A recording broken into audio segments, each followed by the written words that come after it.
Bonjour à tous, que Dieu nous bénisse. Ce matin, le thème que la Bible va nous permettre de développer ensemble, c'est le témoin de Jéhovah est une secte ou religion salvatrice. Voilà ce matin la grosse question. Et vous constatez que les témoins de Jéhovah sont en train de travailler. Ils sont nombreux dans la ville, ils nous interpellent partout dans la rue, mais nous ne savons pas exactement qui ils sont, qu'est-ce qu'ils font, si nous ne sommes pas enseignés, si la Bible ne nous éclaire pas sur leur mission. Comment nous pouvons entrer en relation avec les témoins de Jéhovah?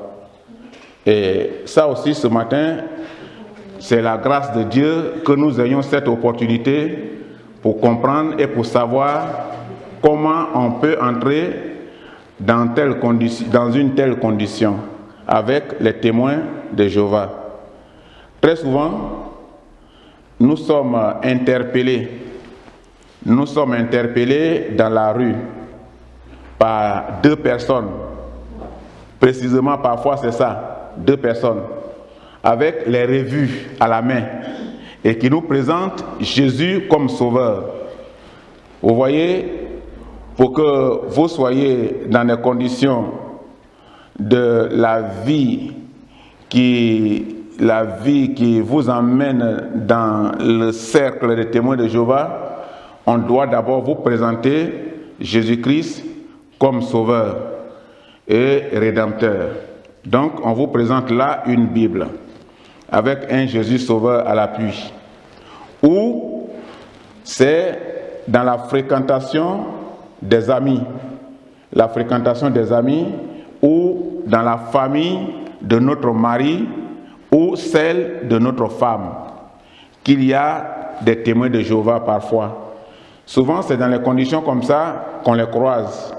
On fait cette rencontre soit dans la rue, on nous interpelle, ou alors on fait cette rencontre-là quand on se marie. On trouve que dans la famille de notre mari, il y a des gens qui sont appelés des témoins de Jéhovah. Et on les croise pratiquement ça. Vous allez changer de chaise, s'il vous plaît. Comment ça s'appelle? Il faut changer de chaise. Nous allons donc, toi il faut prendre l'autre chaise. Ouais, il faut prendre la place de Dieu. Nous sommes dans la maison de Dieu.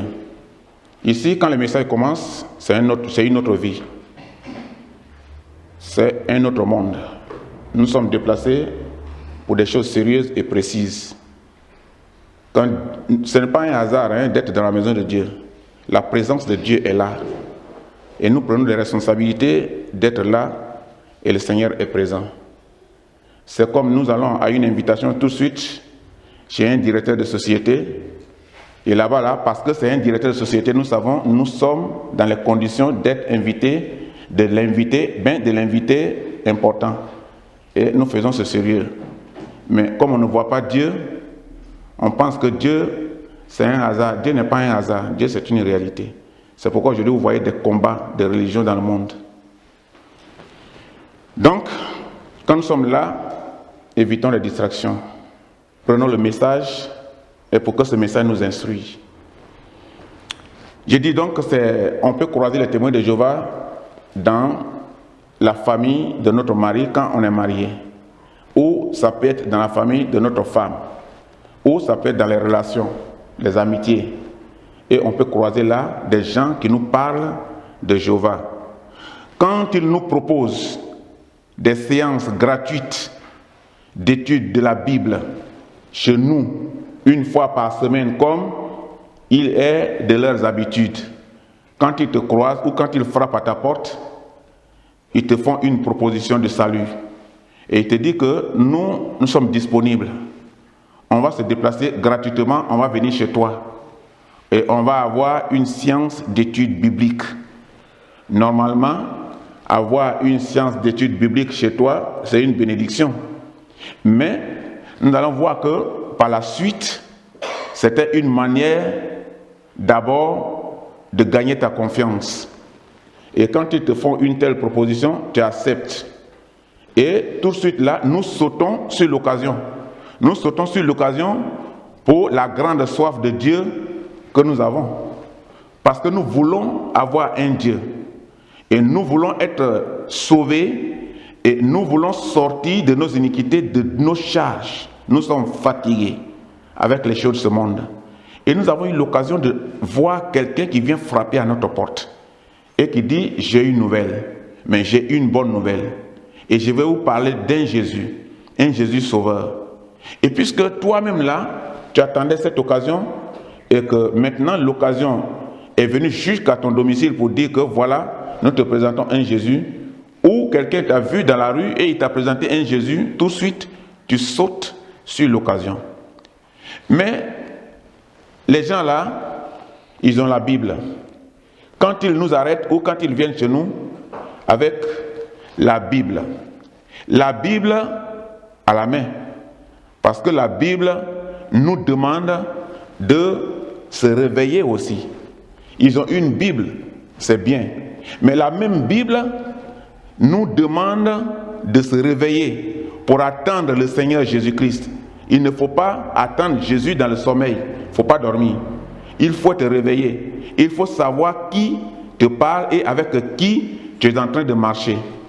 Mais malheureusement, des barrages par des sectes qui se présentent comme des disciples de Jésus au nom de Jésus, avec des messages déguisés, chercheront à nous convaincre avec une Bible à la main. Ils ont une Bible, mais les messages déguisés. Mais si nous ne sommes pas enseignés, si nous ne savons rien de la Bible, tout de suite, ça va nous intéresser. Nous allons voir dans le livre de Tite. Tite 1, verset 16. C'est un petit livre de la Bible. Tite. Tite, chapitre 1, verset 16. Si quelqu'un trouve ça, la personne peut lire. Tite 1, verset 16. Qu'est-ce que la Bible dit? Ils font profession de connaître Dieu, mais le renie par leurs œuvres, étant abominables, rebelles, incapables d'aucune bonne œuvre. Ils font profession de connaître Dieu. Ces personnes feront profession de connaître Dieu. Mais en réalité, par leurs œuvres, ils renient Jésus. Voilà le problème le plus important. Quand vous croisez dans la rue un témoin de Jéhovah, ils se disent missionnaires. Quand un témoin de Jéhovah rentre chez vous, ils se disent missionnaires. Donc ça veut dire que s'ils ont une Bible à la main, qu'ils vous présentent Jésus, ils font donc profession de connaître Dieu. En réalité, on n'étudie pas la Bible chez les témoins de Jéhovah. Là-bas, on n'étudie pas la Bible. Mais un livre de la société donnant la doctrine proprement dite des témoins de Jéhovah et mêlé de citations bibliques à leur convenance. Là-bas, ce n'est pas réellement la Bible que vous apprenez quand vous rentrez dans une église. Ce n'est pas ça que vous apprenez quand vous devenez témoin de Jéhovah. Ils vont maintenant vous emmener dans un autre domaine. Mais premièrement, quand ils rentrent chez vous, ils vous présentent la Bible. Et quand vous lisez dessus, vous voyez la Sainte Bible. Et tout de suite, ça vous intéresse. Parce que vous saviez que Dieu parle par la Bible. Et ça vous intéresse. Mais maintenant, quand vous sautez sur l'occasion, pour la grande soif de Dieu que vous avez, et que maintenant vous êtes déjà avec eux, ce qu'on va vous enseigner là-bas, ce n'est plus la Bible. On va vous enseigner maintenant un livre de la société. Et le premier but de cet enseignement étant de vous mettre en garde contre les chrétiens et de détruire les fondements du christianisme. Quand vous rentrez dans Témoins de Jéhovah, voilà d'abord, on commence, au début on vous présente la Bible. Mais maintenant quand vous rentrez avec eux, on commence maintenant à vous mettre en garde contre les chrétiens. Ceux qui sont venus chez vous, ils ont dit qu'ils sont disciples. Ils font profession de missionnaire. Et maintenant, on commence à vous mettre en garde contre les chrétiens. Et tout ça pour détruire le fondement du christianisme. Ils vous proposeront une Bible, effectivement, la Sainte Bible. Mais vous allez constater quelque chose. Parce que dans cette Bible, une tradition du monde nouveau, la Bible maintenant qu'ils vont vous imposer à l'intérieur là-bas, que vous allez payer, ils vont vous maintenant enseigner cette Bible que vous allez avoir ne sera pas la même Bible que celle-là. C'est une Bible d'une tradition du monde nouveau, en vous prouvant que leur tradition est meilleure que celle de votre Bible de Jérusalem, où se trouve le plan de Dieu pour votre salut, celle-là. Voilà maintenant où le travail commence. On vous dit, c'est vrai, vous êtes là. Vous allez à l'église, vous avez dit que vous êtes chrétien, c'est vrai. Mais ce n'est pas ignorance que vous allez à l'église. Parce que cette Bible que vous avez n'est pas valable. Et maintenant, on commence à vous montrer une autre Bible qui est valable selon eux. Et on vous dit que cette Bible n'est plus valable. Cette Bible qui prépare le plan de salut pour vous n'est plus valable. Cette Bible qui est lue dans toutes les églises à travers le monde, on vous dira que cette Bible n'est plus valable. Et ils vous demanderont de l'adopter. Adopter directement la proposition de cette Bible et son contenu. Et ça, c'est le premier piège. Déjà, vous avez une soif de Dieu. Et vous avez accepté de rentrer dans leur club. Et parce que vous voulez être sauvé. Et maintenant, vous allez maintenant commencer à étudier un autre livre déguisé en Bible que d'être instruit réellement sur une Bible qui vous sauve. Dans la doctrine de cette Bible, ils vous présenteront le paradis sur terre.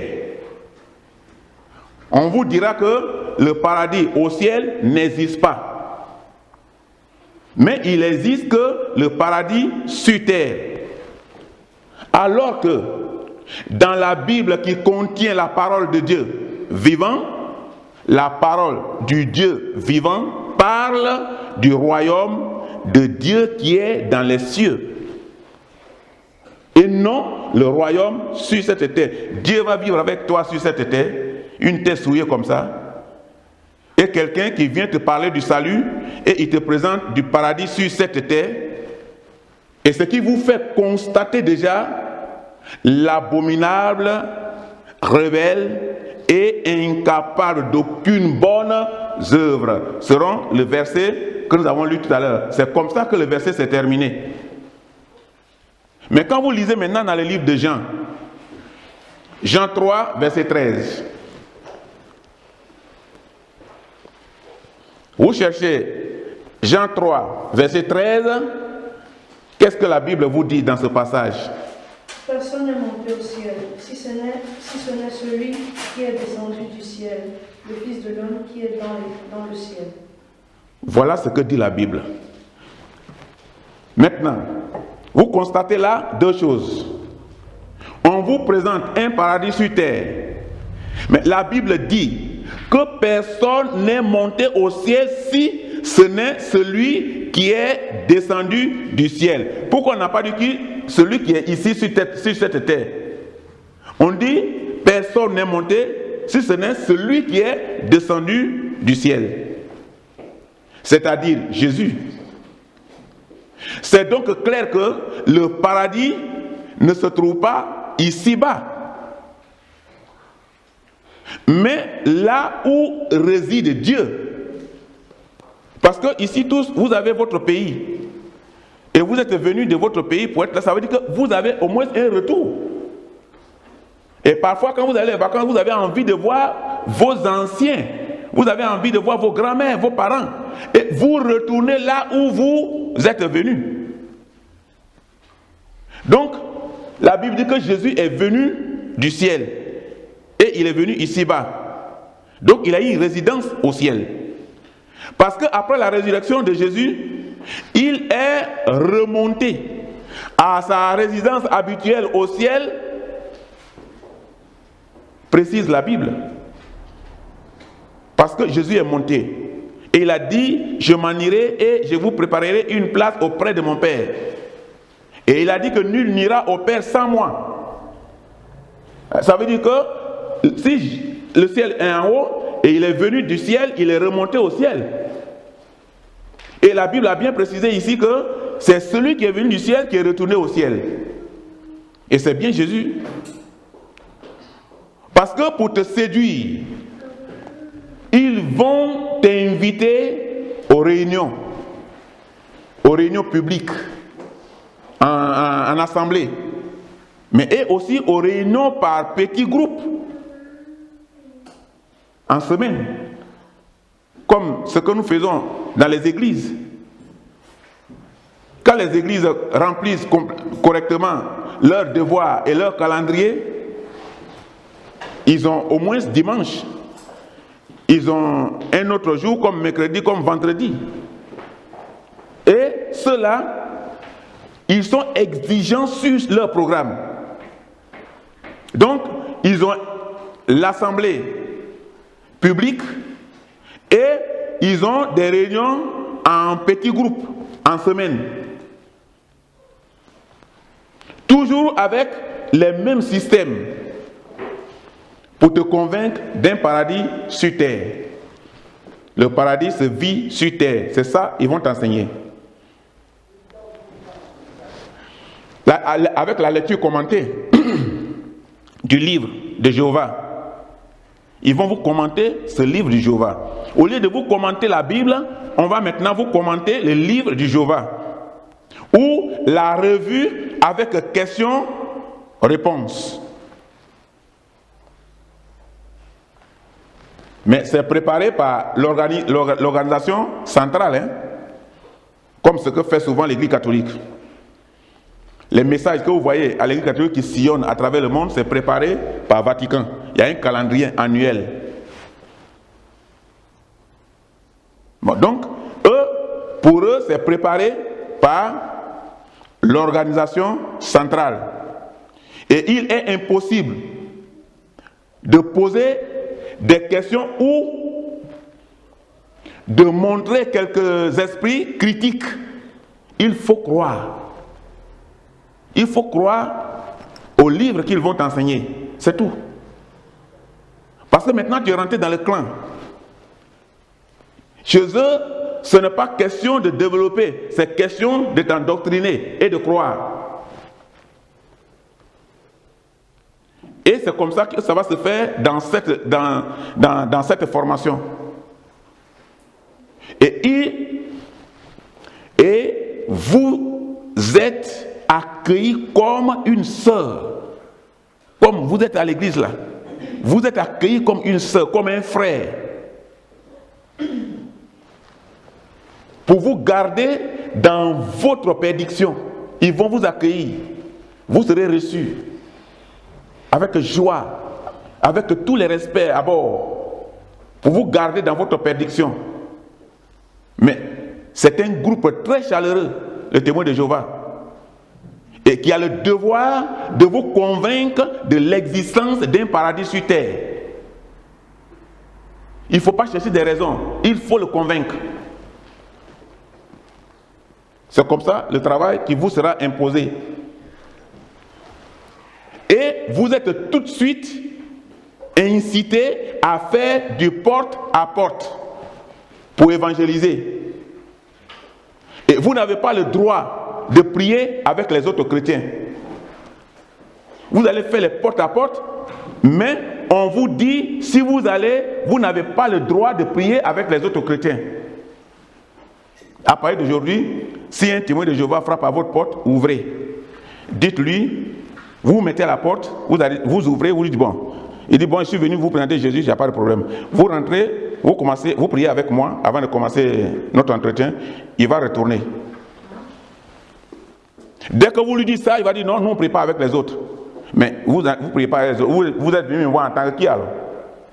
Parce que la Bible m'enseigne que tous les disciples de Christ se retrouvent et ils prient ensemble. Tous ceux qui se confessent de Jésus-Christ, partout où ils se retrouvent, ils vont et ils prient ensemble. C'est ça. Je suis rentré dans une cellule de prière en Égypte. C'est comme ça. Tous ceux qui étaient de passage, tous ceux qui étaient en voyage, et tous ceux-là qui se sont renseignés, mais est-ce qu'il n'y a pas une cellule de prière ici? Et on a dit non, il y a une cellule de prière quelque part. Tous nous sommes rencontrés là-bas. Et on a prié ensemble. Et personne n'a dit, mais de quelle religion tu es venu de quelle église? On s'est rencontrés parce que nous sommes des disciples de Christ. Et le message était le même. Mais quand vous allez dire à un témoin de Jéhovah, depuis votre porte, entrez, priez avec moi, et avant de commencer le thème, il va faire demi-tour. Il va dire non, nous ne prions pas avec d'autres personnes. Parce qu'ils sont interdits de prier avec les autres chrétiens. Parce qu'ils ne croient pas que ce que tu fais là est parfait. Ils disent que tu es hors du chemin. Donc il ne peut pas prier avec toi. Il dit que toi tu es souillé. Parce que tu ne fais pas partie du témoin de Jéhovah. Mais le porte-à-porte a un sens. La vie du témoin de Jéhovah est totalement enfermée et différente de celle de l'Église universelle. Il n'a pas le droit de fréquenter d'autres communautés. Si tu es dans le témoin de Jéhovah, et pourtant, si vous n'avez pas aujourd'hui le temps de venir ici là, et que vous êtes en voyage, s'il y a une église, vous avez demandé une église proche, vous allez rentrer là-dedans. Et vous allez prendre votre message pour ne pas rester vide ce dimanche.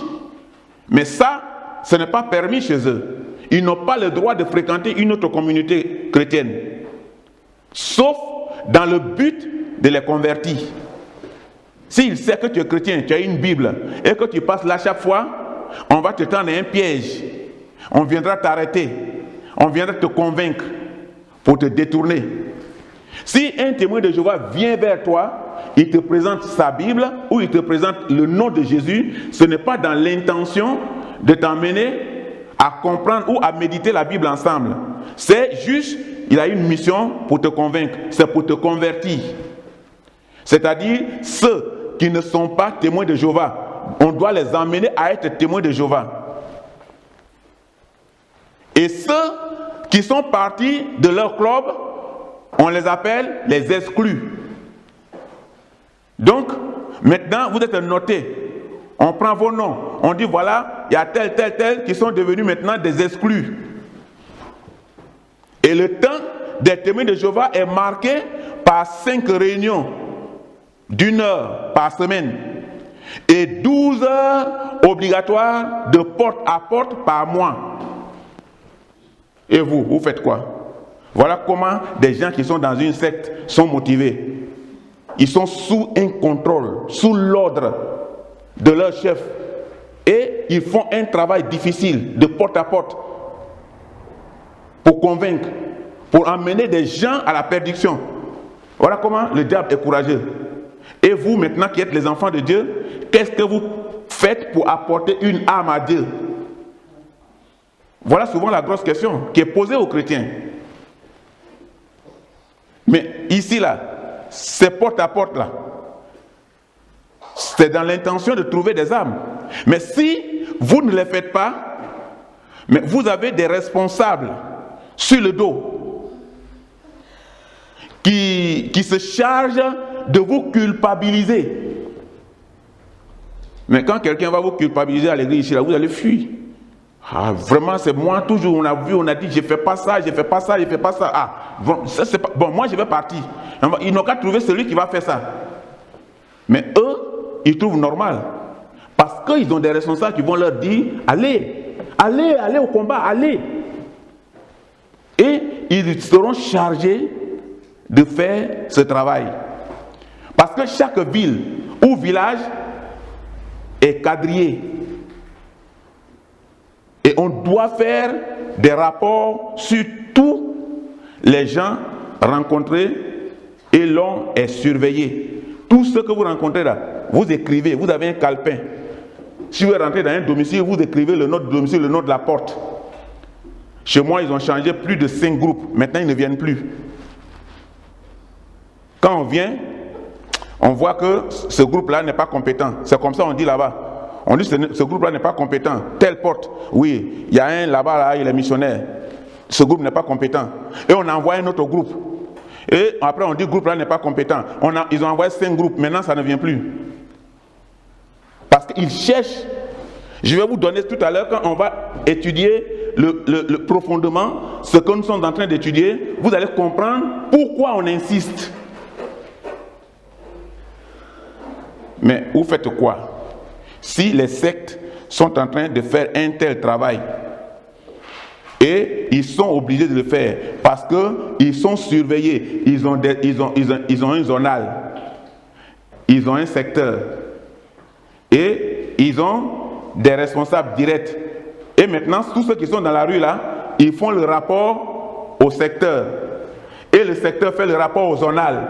Et le zonal fait le rapport au premier responsable qui est sur eux. Et on trouve des solutions pour te convaincre, pour emmener des hommes les plus compétents, les hommes les plus compétents vers toi. Autant pour moi. Et juste pour te convaincre, si tu n'es pas compétent, si réellement tu ne lis pas la Bible, tu vas tomber dans le piège.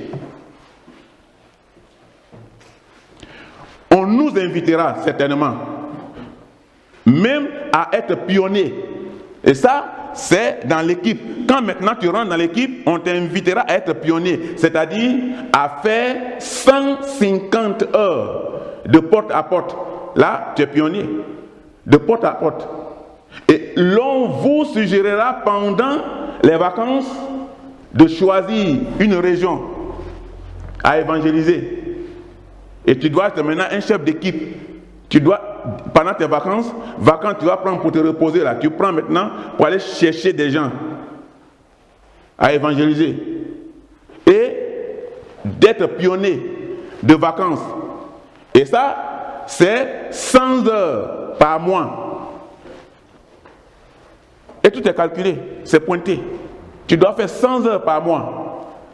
Si tu es pionnier, si tu es responsable, si tu assumes une responsabilité, si tu es chargé d'aller trouver des armes dans telle ville. Mais ce porte-à-porte est si difficile que l'on pourrait le croire. Parce que vous deviez faire comprendre aux gens que le monde entier sera détruit. Et il ne nous reste plus de temps suffisant pour sauver le plus de monde possible. Puisque seuls seront sauvés les témoins de Jéhovah. C'est ça, leur message. Il te dit, on n'a plus suffisamment de temps. Le monde va de mal en pire. Bientôt, Dieu va détruire le monde entier. Et nous sommes en mission. Et on n'aura plus suffisamment de temps pour sauver le monde entier. Dieu détruira le monde bientôt. Et ceux qui seront sauvés, c'est les témoins de Jéhovah. Et tant que tu ne fais pas partie du témoin de Jéhovah, c'est que ton âme est perdue. Et toi, tu as peur. Et tout de suite, il faut mettre dans ton cœur cette peur-là qui va t'amener tout de suite à sauter sur l'occasion et à dire, mais quand c'est comme ça, là, on fait quoi? Et eux, ils vont t'enseigner ce que tu dois faire pour devenir les leurs. C'est donc une question de vie ou de mort. Vous êtes sur un bateau. Voilà le message. Il dit, vous êtes sur un bateau. Vous êtes sur un bateau qui coule. Et vous, seuls savez où sont les canaux de sauvetage. il est normal que vous préveniez le plus de gens possible. Voilà donc les raisons de porte à porte. Les canaux, selon eux, c'est les gens des témoins de Jéhovah, les agents des témoins de Jéhovah, et ce sont eux qui doivent dire le bateau va chavirer bientôt, le monde. Mais c'est eux qui savent où se trouve le canot de sauvetage. Et c'est pourquoi ils sont en train de faire les porte à porte pour amener les gens au salut. Mais le salut pour vivre un paradis sur terre. Et si le témoin de Jéhovah se fait fermer la porte au nez dans certaines familles, cela ne l'ébranle pas. Ça ne lui dit rien. Si tu veux, il faut ouvrir, tu dis quoi, tu es témoin de Jéhovah, tu portes ta porte, tu fermes ta porte. Ça ne lui dit rien. Il a ses raisons. Ça dépend de ce qu'on lui enseigne là-bas. On lui dit qu'on va te fermer la porte au nez. Mais il ne faudrait pas que ça te dise, ça fasse quelque chose dans ton esprit. Parce qu'au contraire, ça ne lui dit rien. Au contraire, il est content quand tu fais ça. Car pour lui, il est écrit, étroite est la porte du salut et peu nombreux sont ceux qui découvriront ou qui découvrent le chemin. Et vous trouvez ça dans Matthieu 7, verset 13. Voilà, c'est ce verset de Matthieu 7, verset 13, Matthieu chapitre 7, verset 13, que eux, ils utilisent dans les porte à porte pour être forts. Quand tu fermes ta porte, vous avez trouvé, celui qui a trouvé peut lire. Matthieu 7, verset 13. Entrez par la porte étroite, car large est la porte, spacieux est le chemin qui mène à la perdition, et il y en a beaucoup qui entrent par là. Voilà, pour eux, c'est ça le problème. Donc pour eux, puisque tu as fermé la porte, ça veut dire que réellement, c'est que c'est vrai, que c'est peu qui vont entrer. Et si vous êtes dans votre mission de porte à porte, si la porte se ferme, c'est donc une preuve de plus que vous êtes dans la vérité, selon le passage. Car Satan se déchaîne contre ceux qui suivent la vérité. Donc automatiquement, celui qui ferme sa porte aux témoins de Jéhovah appartient déjà à Satan, selon eux. C'est pourquoi il a fermé sa porte. C'est-à-dire qu'il fait partie de ceux qui ne vont pas rentrer dans la petite porte. Eux, ils sont venus te présenter la petite porte qui est la porte du salut. Mais toi, tu as pris la grande porte qui est la porte de la perdition. Ça veut dire qu'effectivement, pour eux, beaucoup seront appelés, mais peu seront élus. Et tu ne feras pas partie de ceux qui sont élus. Ainsi, vous êtes sur les rails. Vous avez les réponses à toutes les questions. Quand vous faites partie de leur groupe, voilà ce qu'on vous enseigne comme des messages que vous devez apporter. Un message de consolation, un message d'édification. On dit que vous êtes sur les rails, mais que vous avez toutes les réponses. Et il y a des gens qui sont prêts à marcher. Beaucoup, dans les témoins de Jéhovah. Ils sont pleins dans la rue. Beaucoup sont prêts à marcher. Et pas seulement des gens incultes. Il y a des médecins. Il y a des avocats. Il y a des ingénieurs. Ils ont toutes les catégories de personnes importantes dans les témoins de Jéhovah. Et ceux-là sont prêts à marcher. Ils sont dans la rue. Ils marchent. Parce qu'ils ont reçu des consignes. Ils se font humbles. Aujourd'hui, là, on demande à un chrétien de marcher, aller faire porte à porte, ou bien d'annoncer Jésus dans la rue. Mais il dit, mais moi je suis médecin. Moi je suis médecin. Moi je suis avocat. Alors comment je vais aller me faire humilier devant quelqu'un sur la route pour lui dire que Jésus t'aime? Mais ceux-là, ils marchent. Ils ne disent pas que je suis de tel ou je suis tel. Car on joue sur la peur. On joue sur la peur. Et l'on propose des solutions simples à des problèmes difficiles. Il va proposer une solution très simple. De plus, les témoins de Jéhovah, ils connaissent bien. Pourquoi ils vont maintenant, ils vous arrêtent, ils viennent chez vous. Quand ils savent que vous êtes chrétien, ils vont venir régulièrement. Ils vont toujours venir. Parce qu'ils connaissent bien bien le client. Toutes les visites sont fichées. On aura par quel point faible le prendre. Ils font maintenant une réunion satanique. Parce qu'au fait, si quelqu'un t'a dit, je suis chrétien, je vais à l'église, mais on peut faire bon, peut-être que vous pouvez changer d'opinion, mais par rapport à la méditation d'ensemble, et qui vous convainc du travail que la Bible fait et ce que ses serviteurs sont en train de faire. Mais si ils refusent de prier avec vous et que leur devoir c'est de vous emmener là-bas pour que ceux de là-bas vous endoctrinent.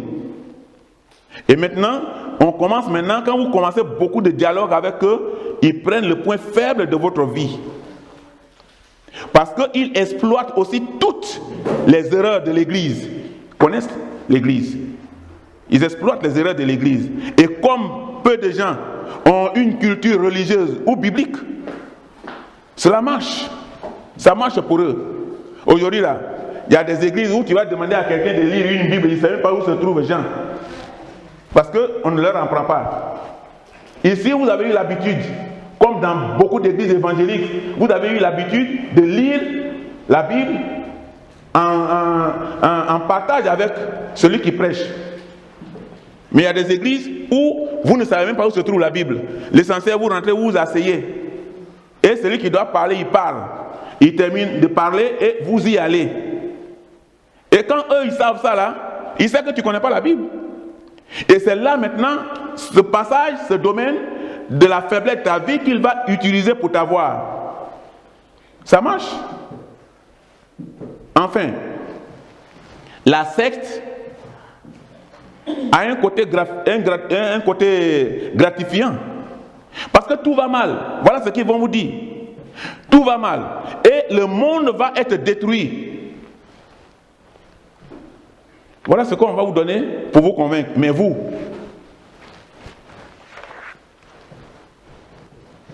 serez épargnés.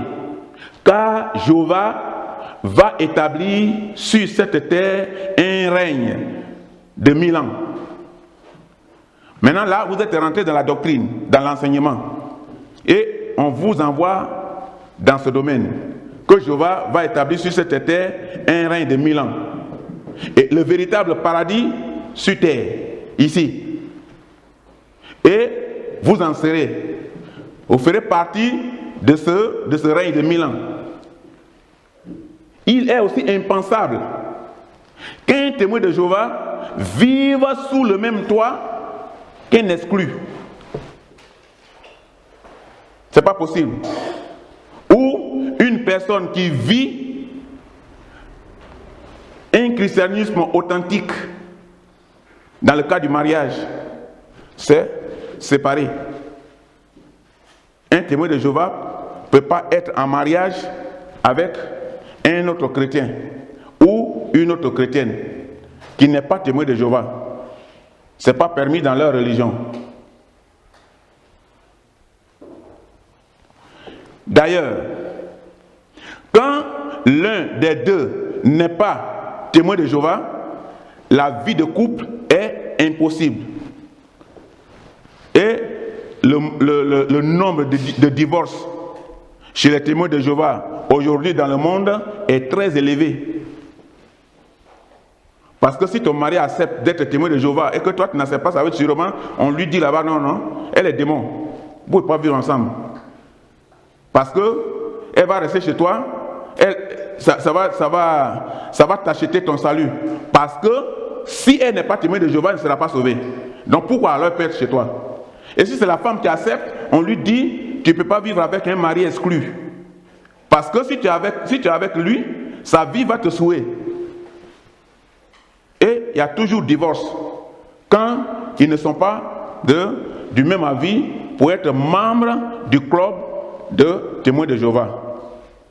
Et quand vous sortez de leur club, ces frères, si chaleureux au début, ils ne vous connaissent plus. C'est fini, l'amour est terminé. C'est-à-dire qu'au début, quand vous allez dans leur club là, vous êtes accueillis, c'est chaleureux, c'est bien, il y a la chaleur, c'est fini. Ils ne vous connaissent plus. Les témoins de Jéhovah, ils se réjouissent plutôt des catastrophes qui troublent aujourd'hui le monde, présentement. Ils sont contents avec ça. Parce que c'est ce qu'ils prouvent effectivement que le monde va finir. Donc ils se réjouissent.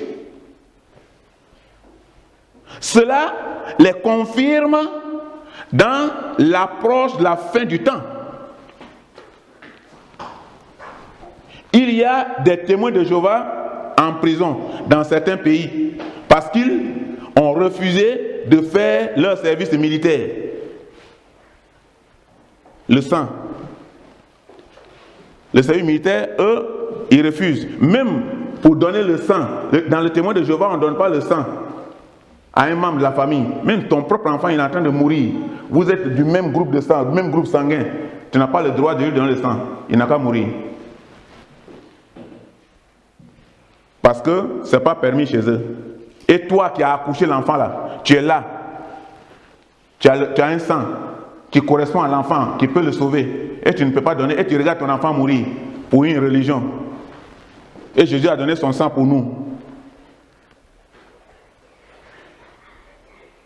C'est ça. Et c'est ce que le témoin de Jéhovah enseigne. Donc, ils vont vous faire croire. Et il y a plein qui sont aujourd'hui en prison. Mais être en prison, les témoins de Jéhovah qui sont en prison dans beaucoup de pays aujourd'hui, étant en prison, ils deviennent des missionnaires. Parce que dans la doctrine des témoins de Jéhovah, si on accepte de faire le service militaire, on est exclu. Et il faut les martyrs, selon eux. Donc maintenant, il y a une question de rébellion là, contre ce qui est juste. Et maintenant, ils parlent de martyrs comme le font certaines religions. Et puis, en prison, ils sont en mission. Et ils doivent faire des conversions en mission, dans la prison. C'est-à-dire que celui-ci, tu es parti en prison. Il faudrait que, étant en prison là, tu changes au moins, tu amènes au moins le minimum ou le maximum possible de gens là-bas, dans ta cellule. Et il ne dorme pas. Il va passer tout son temps à évangéliser là-bas pour la conversion des gens en témoins de Jéhovah. Et quand vous comparez la Sainte Bible de Jérusalem à celle des témoins de Jéhovah, vous prenez conscience que les témoins de Jéhovah falsifient la Bible pour enseigner leurs propres idéologies. Bible falsifiée. C'est ce que vous allez trouver dans les témoins de Jéhovah. Mais une secte. Une secte. Les témoins de Jéhovah sont une secte dangereuse pour endoctriner les gens. Non seulement ils falsifient la Bible, mais ils n'ont aucune vision chrétienne de Jésus-Christ. Aucune. Il n'en est pas. Mais pourtant, quand ils vont te voir dans la rue, ils vont se réclamer de missionnaires ou de porteurs de bonnes nouvelles avec une Bible au nom de Jésus. Puisque pour eux, Jésus n'est pas Dieu. Mais seulement, il est un fils de Dieu comme vous et moi. Il est mort sur un bateau et non pas sur une croix. Le témoin de Jéhovah ne croit pas que Jésus est mort à croix. Mais il dit que Jésus est mort sur un bateau. Parce qu'il considère la croix comme l'emblème des chrétiens. Et il rejette automatiquement. Puis ils te disent dès le début dans l'enseignement qu'il faut te méfier des chrétiens. Et qu'ils ne croient pas que les chrétiens seront sauvés si tu ne fais pas partie du club des témoins de Jéhovah. Mais Jésus n'était pas témoin de Jéhovah. Jésus est venu parler du salut. Mais comme il ne croit pas, il se présente au nom de Jésus juste pour détourner. Mais il ne croit pas en ce Jésus-là lui-même, en sa mort. Parce qu'il dit qu'il est mort sur un bateau. Parce qu'il considère la croix comme l'emblème des chrétiens. En réalité, les témoins de Jéhovah ne sont pas des disciples de Christ. En réalité. Ce ne sont pas des disciples de Christ. ils disent que Jésus n'est pas ressuscité. Les témoins de Jéhovah, ils ne croient pas à la résurrection de Christ. Ils disent que Jésus n'est pas ressuscité. Aujourd'hui, il est dans le ciel sous les traits de l'archange. Mais l'archange, le nom que portait Satan quand il était au 3e ciel. Archange. Premier ange fut Satan. Mais dans ce cas-là, on ne sait pas pourquoi ils prennent le nom de Christ, ils prennent la Bible. Mais quand tu rentres dans la profondeur des études bibliques, tu comprends que c'est une mission. Il faut prendre la couverture de Christ, c'est des loups, et ils prennent la peau de l'agneau pour détruire. Admettons que le lion, tout de suite là, il prend la peau du mouton et il rentre dans le groupe du mouton, il est couché là, mais il va manger longtemps mouton. Quand il tourne là, il mange un. Et les moutons vont penser qu'ils sont ensemble, ils ont la même peau, mais il va manger longtemps. Et c'est ça, voilà le travail qu'ils font. Pour t'avoir, ils vont utiliser la Bible. Mais quand tu rentres dans le club, ça change. Selon les témoins de Jéhovah, les 144 000 personnes qui sont élues, dont la liste est close, sont ceux qui passeront les 1000 ans au ciel. C'est ceux-là qui passeront les 1000 ans au paradis céleste et seront le gouvernement de Jéhovah qui dirigera la terre plus tard ici. Voilà l'enseignement qu'il donne. Que les 144 000 personnes qui seront sauvées sont déjà sauvées. Il n'y a plus personne qui va rentrer encore au ciel à partir de cela. Mais pourtant, il continue d'évangéliser. Mais la raison d'évangéliser maintenant, c'est que ceux-là, ils viendront former ici sur terre un gouvernement pendant un temps. Et c'est dans leur gouvernement là maintenant que toi, en tant que témoin de Jéhovah, tu seras sauvé. Et que toutes les religions sur terre qui ne sont pas témoins de Jéhovah seront cloués en enfer. Selon les témoins de Jéhovah, le Saint-Esprit, pour eux, n'est pas une personne, mais un courant. Le Saint-Esprit, c'est un courant qui rentre dans quelqu'un. Une force. Sinon, on est sauvé dans la mesure où l'on fait partie de l'organisation des Jéhovah. Et si on fait ce que Jéhovah nous demande de faire, c'est à partir de là qu'on peut être sauvé, selon l'enseignement des témoins de Jéhovah. Ce que Jéhovah dit. Et dans chaque pays, l'organisation centrale est le Bethel. Bethel qui veut dire maison de Dieu. Et presque dans chaque ville, il y a une congrégation avec à sa tête un groupe d'anciens qui veillent à ce que toutes les instructions soient répercutées. Ils veillent, ils contrôlent et ils sont stricts sur leur rapport. Comme tous les services de l'organisation, ils sont faits pour comment on les appelle, des bénévoles. Ils sont faits par des bénévoles, logés et nourris. Ils sont volontaires, mais qui n'ont pas la sécurité sociale. Ce que vous voyez, je ne parle pas de ceux qui travaillent quelque part, qui sont des agents dans la rue là, mais ceux maintenant qui sont les encadreurs là, qu'on les envoie dans les pays, c'est des bénévoles. Bon, maintenant ils n'ont même pas de sécurité sociale. Un système très rentable, parce que la sécurité sociale coûte cher à leur organisation.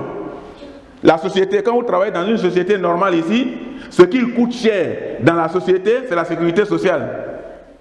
C'est pourquoi souvent, quand on te prend, la première des choses sur lesquelles on fait une base de salaire, c'est ça. pour payer moins la sécurité sociale.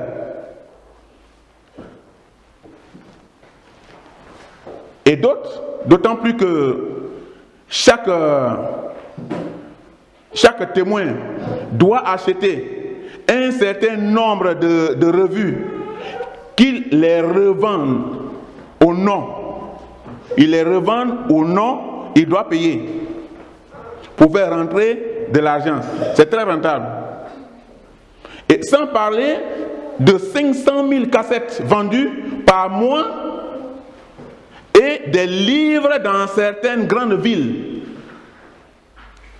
Et on impose aux gens à l'intérieur de payer. Et vous payez ça pour dispenser. Si vous voulez donner gratuit, si vous voulez vendre, mais vous allez payer. Et cet argent rentre dans l'organisation. Sans parler non plus des offrandes volontaires. Et des appels financiers incessants pour construire telle salle du royaume. Maison de réunion. Ils ont de belles maisons de réunion. Parce que les gens déposent suffisamment d'argent. Et les gens croient. Et des directeurs de société, des chefs d'entreprise, des grands fonctionnaires, des petits travailleurs. Et comme ils sont convaincus que pour avoir été membre de témoins de Jéhovah, ils ont le salut, ils s'investissent suffisamment. Ils donnent les moyens nécessaires, des offrandes. Et maintenant, tout ça là, pour construire la maison de réunion. Et ils ont des maisons de réunion partout. Ils sont partout, dans toutes les grandes villes. On trouve des témoins de Jéhovah. Pour pouvoir récupérer les testaments ou recevoir des dons dans ces maisons de réunion. Et ils sont très organisés. Mais la différence dans l'église, c'est qu'il faut faire le premier pas soi-même vers le Seigneur. C'est ça, dans l'église. On ne va pas t'englober directement, t'endoctriner. Toi-même là, tu te reconnais pécheur et tu vas vers Christ. Tu fais le premier pas vers le Seigneur. Alors que chez les témoins de Jéhovah, vous êtes tout de suite englobés et endoctrinés. Ce n'est pas la même chose. Quand tu deviens chrétien, on te présente le salut, la Bible, et petit à petit on t'enseigne. Et si l'enseignement te convient, réellement tu saisis Christ comme sauveur et rédempteur et tu restes. Mais tout ce que nous avons cité, les porte-à-porte, les heures, les conditions, les revues qu'il faut payer, les cassettes qu'il faut payer et tout ce qu'il faut faire pour faire rentrer de l'argent, si on impose ça dans une église, un mois seulement l'église va rester vide. Mais pourtant ils sont contents avec. Parce qu'ils se disent qu'ils vont construire des maisons où il y aura des réunions pour sauver des gens. Et puisque ceux qui seront sauvés sont les témoins de Jéhovah, ils n'ont pas le temps. Il faut qu'ils travaillent suffisamment. En conclusion, que personne ne vous séduise avec une doctrine contradictoire qui va perdre votre âme. En réalité, aucune religion sur cette terre ne lutte pour vivre un paradis sur terre. Aucune. Nous sommes en train de parler du christianisme, mais quand tu rentres dans le Coran, tu ne vas pas voir un musulman qui va te dire on va vivre paradis sur terre.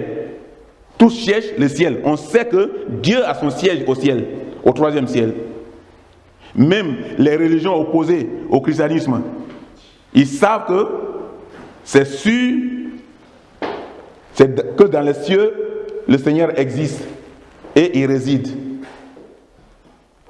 Que Dieu vous bénisse. Vous avez des questions à poser sur le témoin de Jéhovah. Je sais que vous allez sortir là tout de suite, vous allez les croiser. Et si vous constatez, c'est les dimanches matin, ils sortent vite. Ils se mettent dans la rue. Ils savent que quelqu'un qui est pressé le dimanche matin, il va à l'église. Et il va dire, ah, celui-là il est perdu, on va l'arrêter rapidement. C'est comme ça qu'ils font.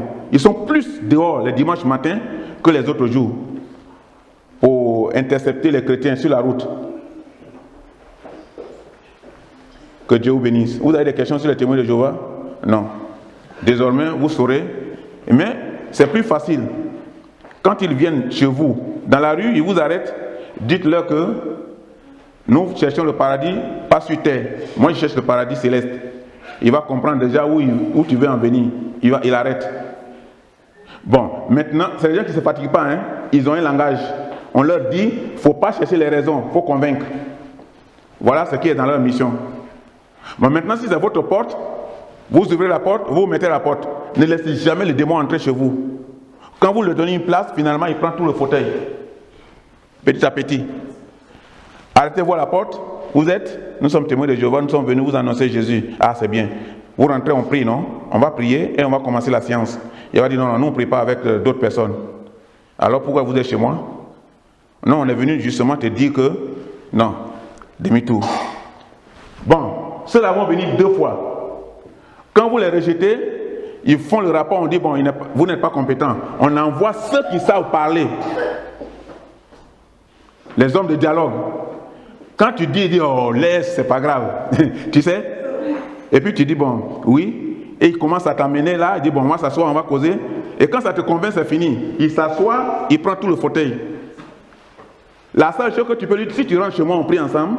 Non. Moi, je suis disciple de Jésus. Et la Bible me dit que les disciples se réunissent et ils prient ensemble pour un même sujet. Parce qu'ils ont un seul maître. Tu es d'accord? Il va te dire, non, moi je m'en vais. Je ne prie pas avec les autres.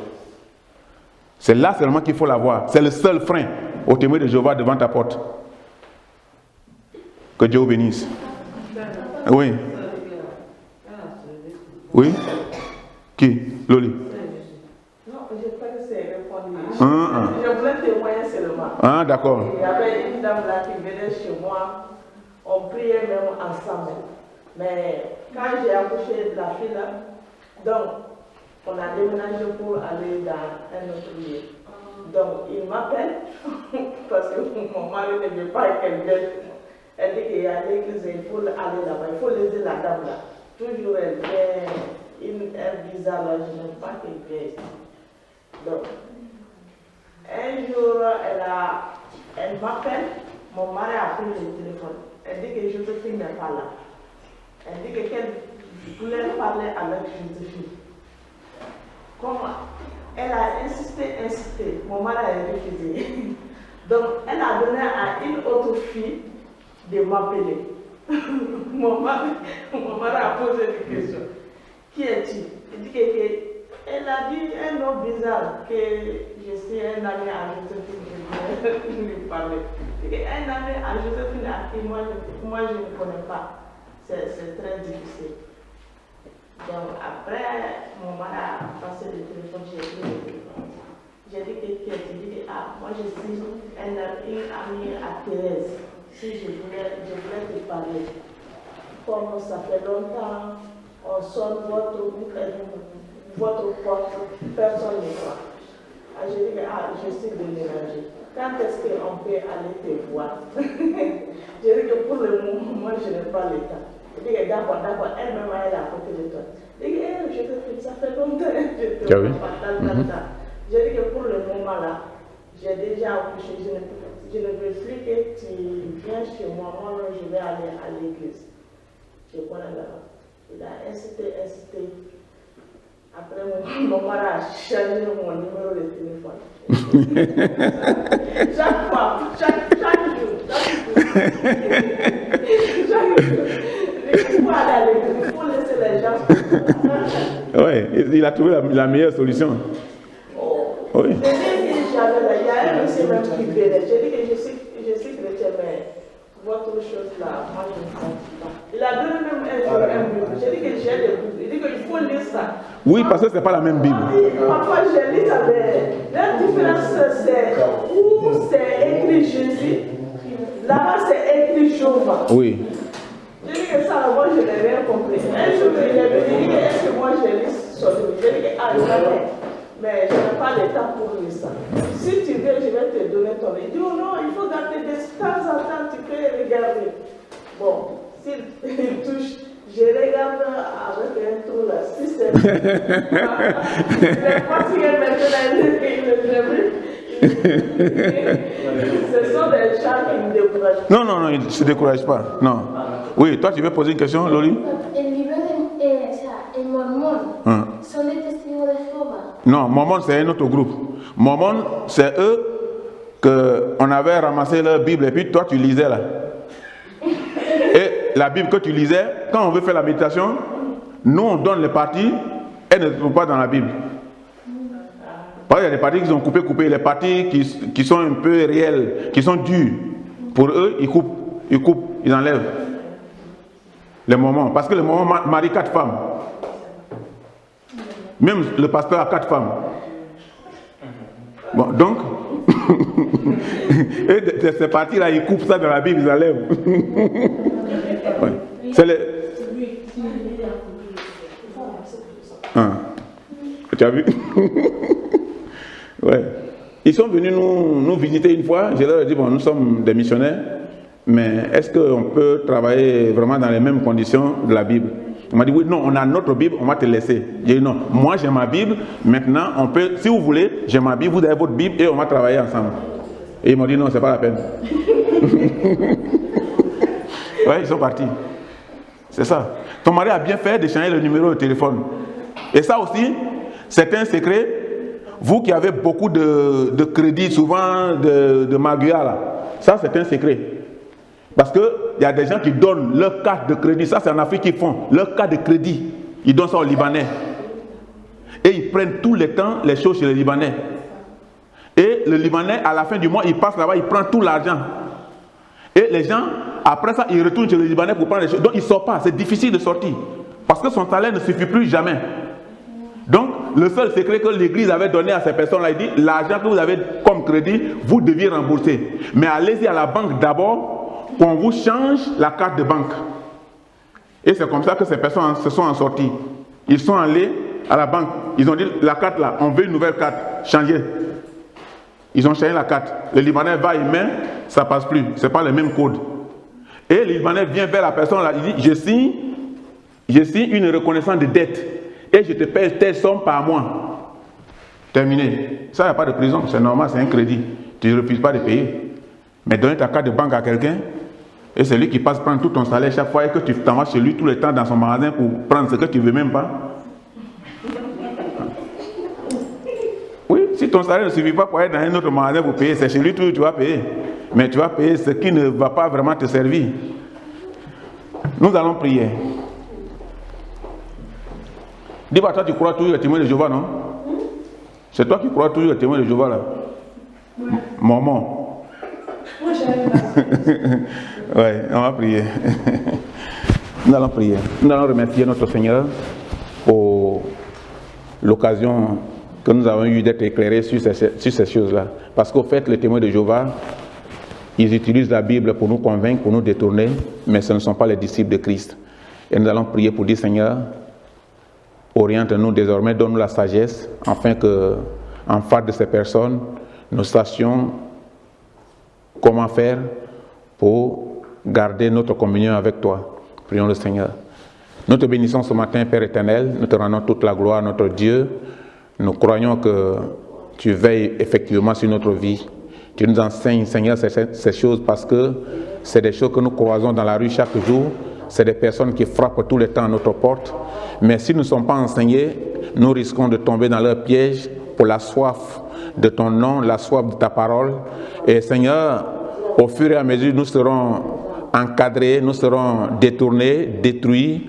Et l'ennemi va nous conserver, Seigneur, dans son royaume, dans son gouvernement. Et en réalité, Seigneur, tu n'as pas un paradis sur cette terre. Je sais que tu es venu des cieux, tu es descendu et tu es le seul qui a traversé le deuxième ciel où réside le royaume de Satan. Seigneur, je sais que tu n'es pas mort dans le bateau, mais tu es mort à la croix. C'est à la croix que tu as été cloué. C'est à Golgotha que tu as été assassiné. Seigneur, toutes ces choses sont des détournements que les gens font à celui qui n'a pas appris la Bible, à celui qui ne connaît pas l'Évangile. Et on a rapidement l'occasion d'utiliser sa faiblesse. Il y a des gens qui ne connaissent pas, Seigneur, la Bible. Et ils ont le nom, ils portent le nom de chrétien seulement. Et ils croient en toi. Mais puisqu'il n'a pas cette connaissance profonde et qu'il n'a pas étudié profondément ces paroles pour se défendre, et il tombe dans le coup malheureux de l'ennemi. Nous te prions, notre Père, afin que, à la sortie de cette maison, nous soyons dans la sagesse et que ton nom soit béni, que ton nom soit glorifié. Nous te bénissons parce que tu es notre Dieu. Tu nous as enseigné ces choses, Seigneur. Nous te remercions pour ta bénédiction. Nous allons sortir tout à l'heure de cette salle. Nous remettons toute notre vie entre les creux de tes mains. Bénis-nous, Seigneur. Bénis notre chemin retour. Bénis toute la semaine pour nous. Permets que cette parole que nous venons d'entendre soit ancrée sur la table de notre cœur, gravée, afin que nous soyons disciplinés, Seigneur, pour la pratique de ces paroles. Et que nous soyons armés pour nous défendre contre l'ennemi et contre tous les agents de l'ennemi, Seigneur, qu'il va envoyer vers nous, déguisés en disciples de Christ, avec des paroles déguisées, avec, Seigneur, des Bibles déguisées. Et nous croyons qu'à partir d'aujourd'hui, Seigneur, nous sommes informés et que toi, tu nous as donné la sagesse, Seigneur, pour que nous sachions ces choses à partir de maintenant. Et ce qui nous va nous permettre, Seigneur, de nous défendre chaque fois qu'ils seront devant nos portes. Gloire à toi ce matin, notre Dieu. Nous te remercions parce que tu es notre Père. Au nom de Jésus. Amen.